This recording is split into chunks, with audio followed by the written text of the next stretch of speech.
ቻናላችንን ላይክ፣ ሼር፣ ኮሜንት ያርጋችሁ ከሐሙድ ቲዩብ ጋር ቤተሰብ ይሁኑ። የአፍሪካ ኩራት በሆነው ከኢትዮጵያ አየር መንገድ ሼባ ማይል ጋር ቴምር ሪል ስቴት አጋር በመሆን ልዩ ስጦታ አዘጋጅተን እየጠበቅኖት ነው።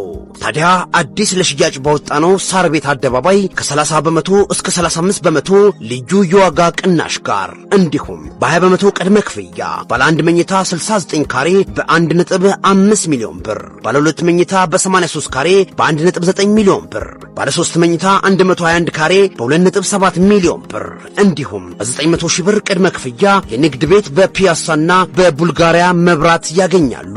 ለበለጠ መረጃ ዋትስአፕ እና በቴሌግራም ይደውሉልን። ቴምር ፕሮፐርቲስ የህልሙ ማረፊያ።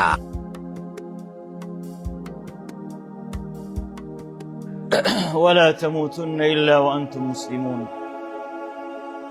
وقال تعالى: يا أيها الذين آمنوا اتقوا الله وقولوا قولا سديدا يصلح لكم أعمالكم ويغفر لكم ذنوبكم ومن يطع الله ورسوله فقد فاز فوزا عظيما. معاشر عباد الله المؤمنين، إن الله سبحانه وتعالى خلقنا من طين وجعل فينا غرائز إن لم نتحكم فيها تهوي بنا إلى أسفل السافلين. ومن ضمن هذه الغرائز التي جبل عليها الإنسان العجلة، كما قال تبارك وتعالى: خلق الإنسان عجولا. ذكر الله سبحانه وتعالى العجلة في القرآن في مواضع كثيرة، في أكثر من 37 موضع، أكثرها ذم أو جلها ذم إلا في آية واحدة، ألا وهي قول الله تبارك وتعالى: واذكروا الله في أيام معدودات فمن تعجل في يومين فلا إثم عليه ومن تأخر فلا إثم عليه. بما في أن في العجلة الندامة وسوء العاقبة. حذر الله سبحانه وتعالى أنبياءه منها ولامهم على العجلة مع أنهم أفضل الخليقة. لما ذهب موسى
لكن الله سبحانه وتعالى لامه أولا.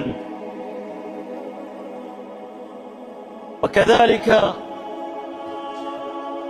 لما قام موسى خطيبا في قومه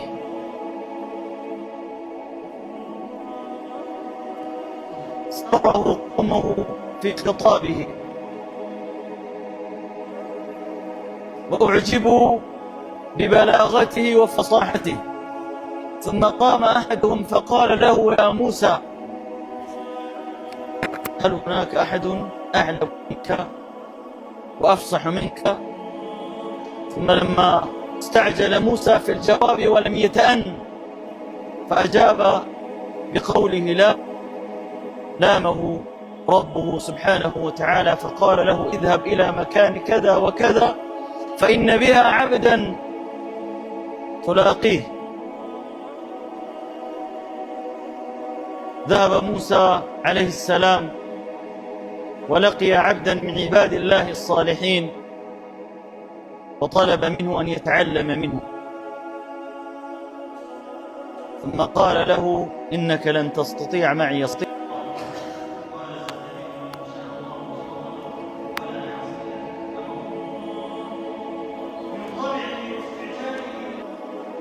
نبي الله موسى عليه السلام أن يتعلم منه إلا 3 أشياء، ولذلك قال النبي صلى الله عليه وسلم رحم الله أخي موسى لو صبر قليلا لتعلم منه كثيرا. وكذلك حذر محمدا صلى الله عليه وسلم من الاستعجال فقال كان النبي صلى الله عليه وسلم عندما يأتيه جبريل بالقرآن يستعجل في استقباله والتعلم منه وحفظ القرآن منه، قال له لا تحرك به لسانك لتعجل به، اصبر إن علينا جمعه وقرآنه. وقال ولا تعجل بالقرآن من قبل أن يقضى إليك وحيه.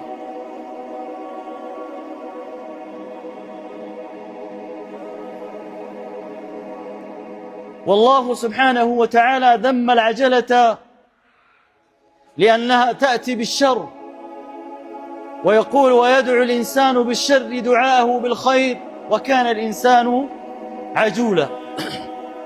ولهذا يقول النبي صلى الله عليه وسلم التأني من الله، الصبر والتؤدة من الله، والعجلة من الشيطان. كما يقال في التأني السلامة وفي العجلة الندامة.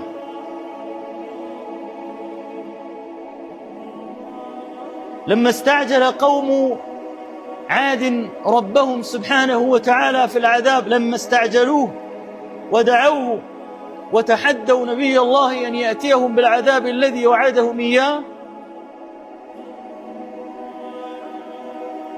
أتى الله سبحانه وتعالى عليهم بالعذاب على صورة سحابة، فلما رأوه قالوا هذا عارض ممطرنا.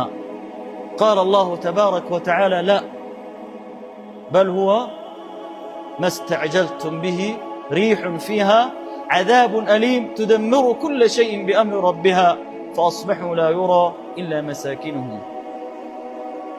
أحبتي في الله، እኛን አላህ ስብሓንሁ ወተዓላ ከአፈር ነው የፈጠረን። የተለያዩ በውስጣችን ያሉ በስርዓት ካልተቆጣጠርናቸው ካልገራናቸው እኛን ሊያጠፉን ከአላህ የሚያጋጩን የሚችሉ በርካታ ባህሪያቶች በተፈጥሯችን ውስጥ ታጭቆ ነው ያሉት። ስሜት፣ ቁጣ፣ ንዴት የመሳሰሉ ነገሮች። ከነዛ አደገኛ ከሆኑ ነገሮች ውስጥ አንዱ ችኮላ የሚባለው ነገር ነው። ችኮላ በሕይወታችን ውስጥ በጣም ብዙ ጉዳት ነው የሚያስከትለው። በውስጣችን አላህ ነው የፈጠረው እንድንገራው፣ ግን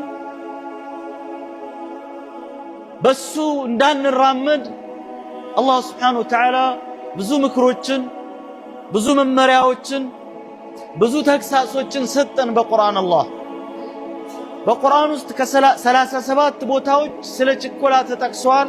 ሁሉም የችኮላ መጥፎነትን የሚገልጹ ናቸው። አንድ አያ ብቻ ስቀር ሐጅ የሚያደርግ ሰው ከመና ወይም ደግሞ ከመጀመሪያው ቀን በኋላ 3 ቀንን ቆይቶ ድንጋይ መወርወር ስርዓት አለው። እነዚያን ሙሉን ያደረገ ሰው እሰየው መልካም ነው። ቸኩሎ መሄድ የፈለገም ሰው ደግሞ ወንጀል የለበትም ይችላል ብሎ እዛ ቦታ ላይ ችኮላ፣ ጥፋት፣ ወንጀል እንዳልሆነ ብቻ ነው የተገለጸው። ከዛ ውጭ ግን ሁሉም የቁርአን ሱራዎች ውስጥ ወይም አያቶች ውስጥ ስናይ ችኮላ የተወገዘ መጥፎ መሆኑ ነው የተገለጸው። ሰው ልጅን አላህ ሲፈጥረው ባህሪው ውስጥ አካቶ እንደፈጠረው አላህ ነግሮናል። ወኹሊቀል ኢንሳኑ ዐጁላ ብሎን ማለት ነው።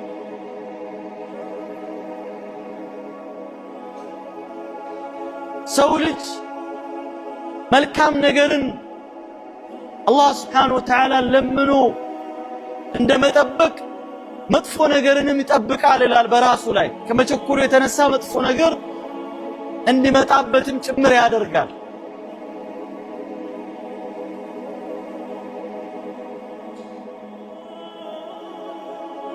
አላህ ሱብሓነሁ ወተዓላ ይህ ነገር መጥፎ መሆኑን ሐታ የመረጣቸው የላካቸው ነቢያትን ጭምር ይህ ባህሪ መጥፎ መሆኑን ገልጾላቸው ገስጿቸው ወቅሰዋቸዋል። ለምሳሌ ያክል ነቢ ሙሳ ዓለይሂ ሰላም አላህ ሱብሓነሁ ወተዓላን ለማናገር ሲሄዱ ቸኩሎ ነው የሄዱት። አላህ ጠየቃቸው፣ ምን ነው ሙሳ ህዝቦችን ትተህ ቸኩለ መጣ? ገና ዐቂዳ ውስጣቸው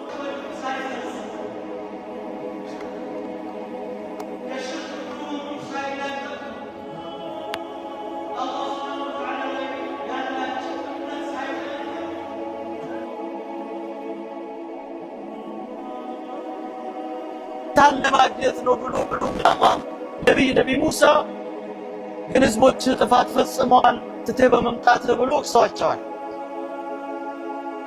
እንዲሁም ሌሎችም ነቢያቶች ነቢዩ ዩኑስ ዓለይሂ ሰላም ህዝቦቻቸውን ወደ ተውሂድ ጠሯቸው፣ መከሯቸው።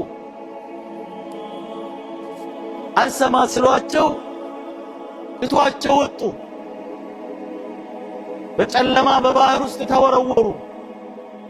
አሳ ነባሪ ዋጣቸው። በዚህ አይነት ሁኔታ ግን አላህ ሱብሓነሁ ወተዓላ ትቶ በመሄዳቸው ወቅሷቸዋል። እንዲሁ ነቢ ሙሳ ዓለይሂ ሰላም ኹጥባ ሲያደርጉ ንግግር ሲያደርጉ በጣም በሚማርክ መልኩ ሲያስተምሩ ንግግራቸው በጣም ደስ ስል አንዱ ያ ሙሳ ካንቱ በላይ አዋቂ አለ ብሎ ሲጠይቃቸው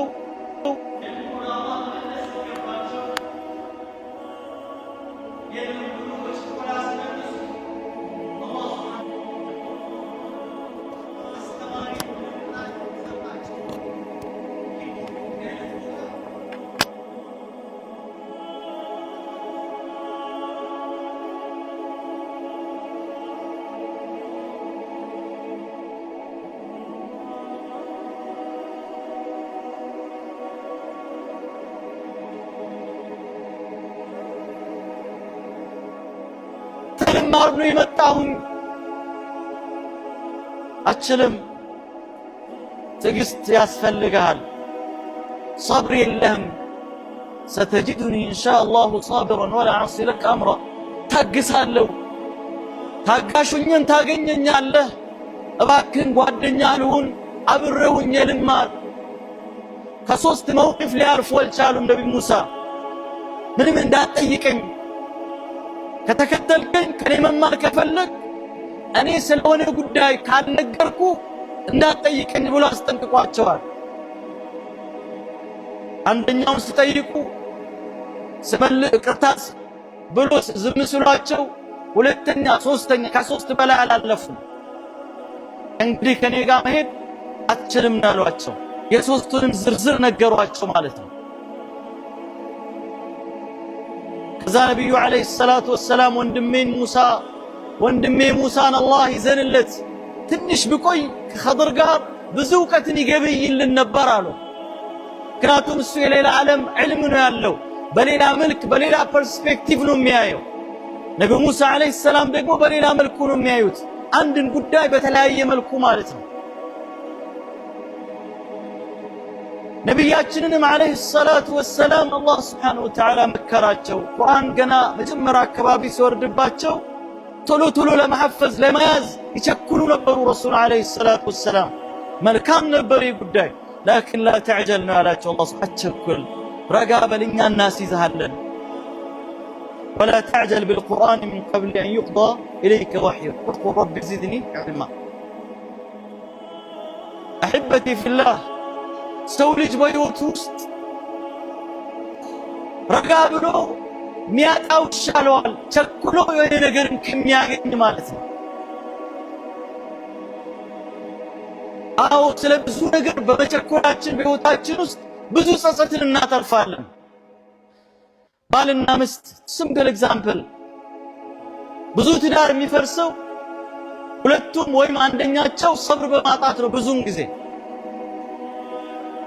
ሰብር ቢያደርጉ ቆም ብሎ ቢያስቡ ይሄ አይመጣም። ለዚህ ነው አብዱላህ ብን አባስ አንድ ጊዜ ተበሳጭቶ እናንተ ሐማቃ ሞኝ ሆናችሁ ጠለቅቱክ ስትሉን ምን ላድርግላችሁ? በችኮላ በንዴት ሚስቱን ፈቶ ይመጣል። ይሄም በችኮላ በንዴት በትንሽ የጸብ ፈቶ ይመጣል። እናንተ በሞኝነት በጅልነታችሁ ፍችን ምላሳችሁ ላይ ካደረጋችሁ እኔ ምን ላድርግላችሁ ነው ያሏቸው። ወላጅና ልጅ መካከል ጸብ የሚፈጠሩ ትንሽ የሰብር በማጣት ነው። በጓደኞች መካከል ጸብ ግጭት የሚፈጠረው በችኮላ ነው። ለዚህ ነው ረሱል ዓለይሂ ሰላቱ ወሰላም መረጋጋት ከአላህ ስብሓነሁ ወተዓላ ነው፣ ችኮላ ከሸይጣን ነው ያሉት ማለት ነው። ነዓም አሕበቲ ፊላህ ሰዎችንን ችኮላ ተፈጥሯዊ ባህሪያችን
ويدعو الإنسان بالشر دعاءه بالخير وكان الإنسان معزولا بالليل معزولا.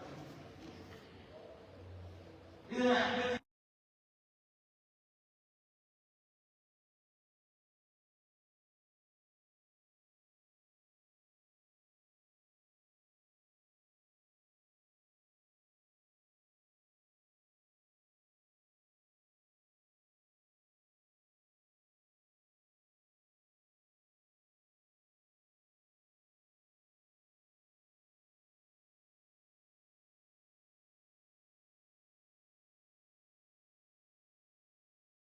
መንቀሳቀስ ቁጭ ብለን መጠበቅ የለብንም።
طغيانهم يعمهون. بارك الله لي ولكم في القرآن العظيم ونفعنا بما فيه من الآيات والذكر الحكيم.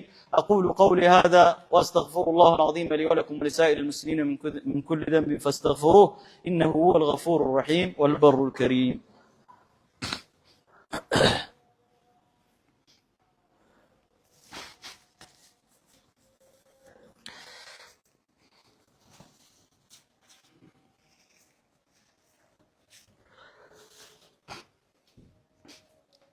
الحمد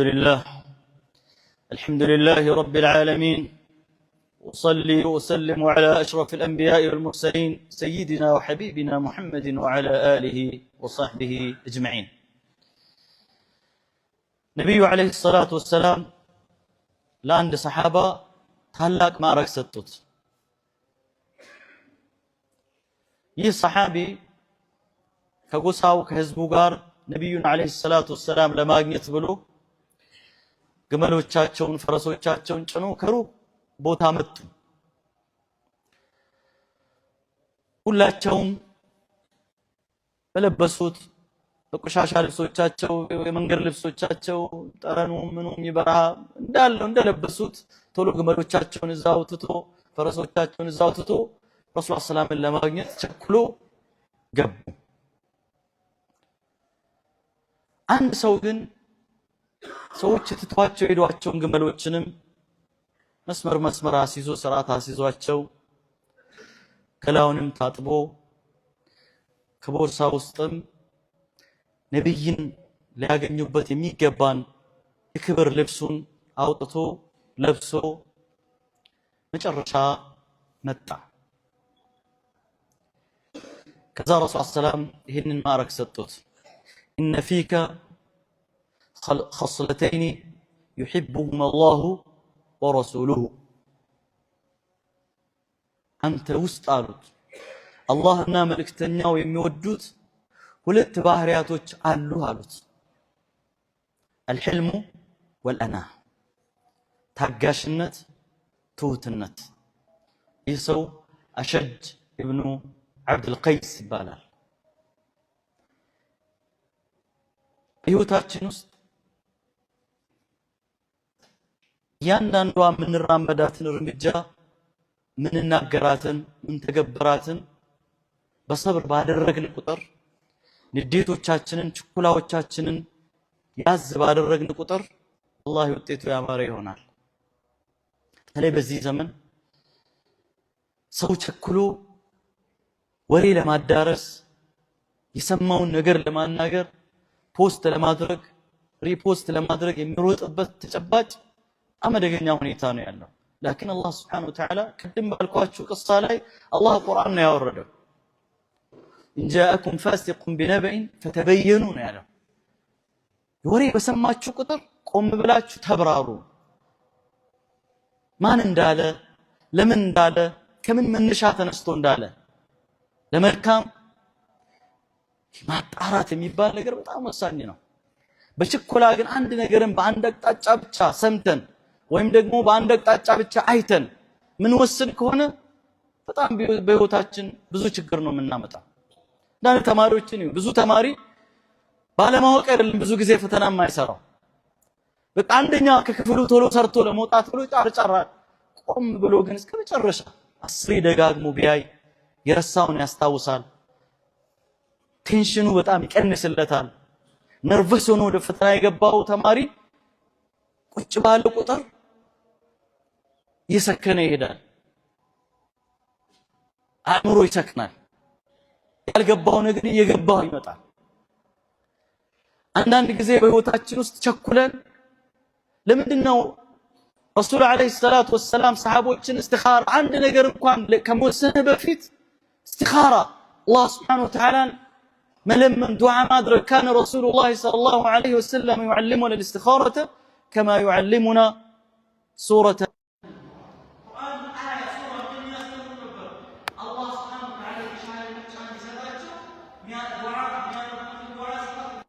የነበሩት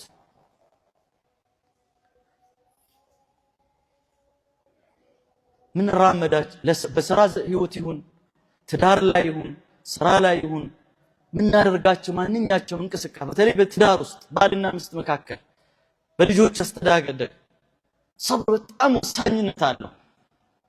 የብዙ ህይወት የሚፈርስ ያለው የብዙ ቤት ህይወት እየፈረሰ ያለው ምናልባት በባልየው በአንድ ቀን ንዴትና ችኮላ ወይም በሚስትየው በእናትየው በአንድ ቀን ንዴትና ችኮላ ሊሆን ይችላል። አንዱ ስጦዝ አንዱ ቀዝቀዝ ብል፣ አንዱ ሲናገር አንዱ ዝም ብል። እነዚህ ችግሮችን መቀነስ እንችላለን። ማህበራዊ ህይወታችንን እያናጉ ያሉ ነገሮች ምንድናቸው? የሀገራችን ፖለቲክስን መያዣ መጨበጫ ያሳጡ ነገሮች ምንድናቸው? ችኮላ ነው። ሁሉ ነገር ዛሬ ማግኘትን መፈለግ፣ ዛሬ ሁሉ ነገር እንዲሆን መፈለግ። አላህ ደግሞ ለእያንዳንዱ ነገር ሱና አለው። ለኩል አጀልን ኪታብ፣ ለእያንዳንዱ ጊዜ አለው። የኛ ችኮላ ያንን ነገርን አያስቀርብም። አላህ የጻፈውን ነገርን አይሰርዝም። ፊት ያደረገውን ኋላ አያረግም። ኋላ ያደረገውን የኛ ችኮላ ፊት አያረግም። ራሳችንን ነው ምንጎዳው ማለት ነው። በቸኮልን ቁጥር አቅላችን ውስጥ ጭንቅ፣ መከራ፣ ስቃይ፣ ድብርት ይሄን ሁሉ የምናመጣው ቴንሽን፣ ስትረስ በሰከን ቁጥርስ ለመስከን ምንድነው መጠቀም ያለብን? الصلاة واستعينوا بالصبر والصلاة إن الله مع الصابرين إحسان وأحسنوا إن الله يحب المحسنين መልካም ነገር መስራት صلاة، دعاء، استغفار، تسبيح، تحميد. عجلة من دنهم يا متى وشكولا رقاتاني نسانا رقاتا قل من دنهم يستن ذكر ألا بذكر الله تطمئن القلوب. الله يتعاف النقر عملتنا لزين رسول عليه الصلاة والسلام كل جزي صحابو تشاتشون يمكروتم راساتشون من كسكاسي يادرقوتم بصبر بتأودة بأنا لزين والله بالقرآن وإنك لعلى خلق عظيم. ألا صلوا وسلموا على من أمركم الله بالصلاة والسلام عليه فقال إن الله وملائكته يصلون على النبي يا أيها الذين آمنوا صلوا عليه وسلموا تسليما. اللهم صل وسلم وبارك على نبيك محمد وعلى آله وأصحابه ومن تبعهم بإحسان إلى يوم الدين. اللهم أعز الإسلام والمسلمين وأذل الشرك والمشركين ودمر أعداءك أعداء الدين. اللهم إنا نسألك الهدى والتقى والعفاف والغنى. اللهم طهر قلوبنا من النفاق وأعمالنا من الرياء وألسنتنا من الكذب وأعيننا من الخيانة. اللهم اهدنا لأحسن الأخلاق والأعمال والأهواء والأدواء لا يهدي لأحسنها إلا أنت واصرف عنا سيئها لا يصرف عنا سيئها إلا أنت يا رب العالمين. اللهم إنا نسألك إيمانا كاملا وقلبا خاشعا ولسانا ذاكرا وعملا متقبلا. اللهم أرنا الحق حقا وارزقنا اتباعه وأرنا الباطل باطلا وارزقنا اجتنابه برحمتك يا أرحم الراحمين. اللهم أصلح لنا ديننا الذي هو عصمة أمرنا وأصلح لنا دنيانا التي فيها معاشنا وأصلح لنا آخرتنا التي إليها معادنا واجعل الحياة زيادة لنا في كل خير والموت راحة لنا من كل شر برحمتك يا أرحم الراحمين.